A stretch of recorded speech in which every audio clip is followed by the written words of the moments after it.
Hi all of you, welcome back to Rama Reddy maths academy.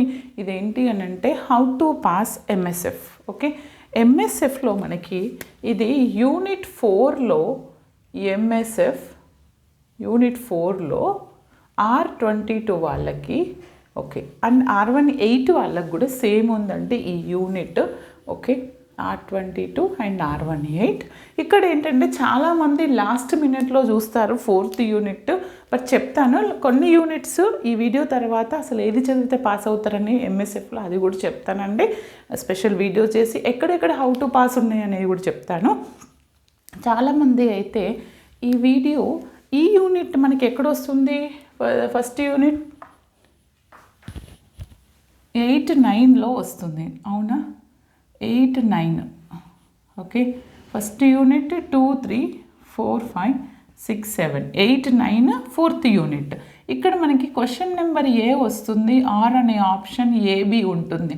Tough అనుకున్న వాళ్ళు, నాకు తెలిసి ఇందులో మీకు క్రిటికల్ పార్ట్ ఏంటంటే ఎస్టిమేషన్స్, ఎర్రర్ ఎస్టిమేషన్స్, అది వదిలేసినా పర్వాలేదు, బట్ ఎక్కడ వస్తుందో చెప్తాను. వచ్చిన వాళ్ళు చెక్ చేసుకోండి. నేను ఇవి కవర్ అవ్వలేదు, just let us try, I will try to cover. Okay, but ఏంటంటే ప్రాబ్లమ్స్ మీకు చాలా కన్ఫ్యూజన్గా ఉంటాయి ఎస్టిమేషన్స్లో. చాలామంది ఫ్యాకల్టీ కూడా ఇది చెప్పరు.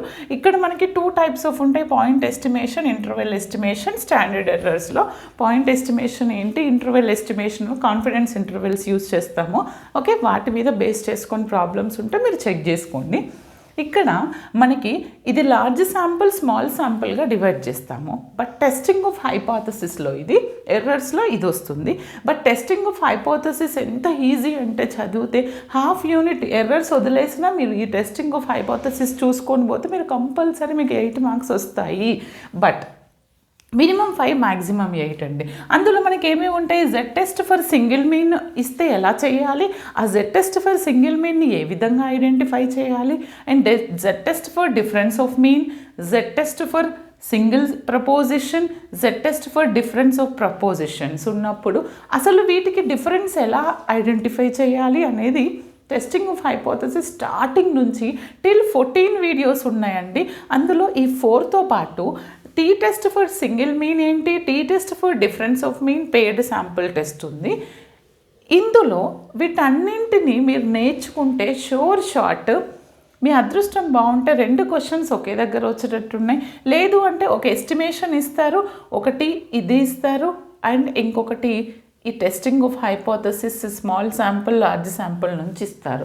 ఎలా అయినా ఇవ్వచ్చు, బట్ ఎర్రర్ ఎస్టిమేషన్ నుంచి అయితే ఒక క్వశ్చన్ వస్తుంది.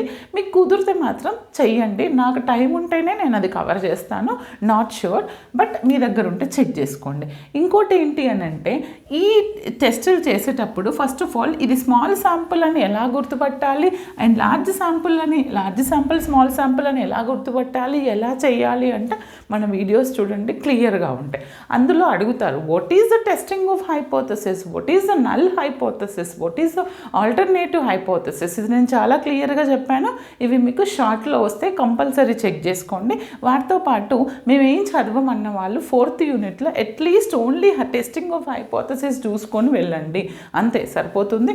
పక్కా 5 to 8 మార్క్స్ వస్తాయి. బట్ మేము బాగా పర్ఫెక్ట్ మేము స్కోర్ చేయాలనుకున్న వాళ్ళు కూడా ఎర్రర్ ఎస్టిమేషన్ చూసుకోండి. ఓకే బిడ్డ, ఇంకా మీకు ఎలాంటి డౌట్స్ ఉన్నా నేను డిస్క్రిప్షన్లో వీడియో కింద నేను లింక్ ఇస్తున్నాను వాట్సాప్ గ్రూప్ది.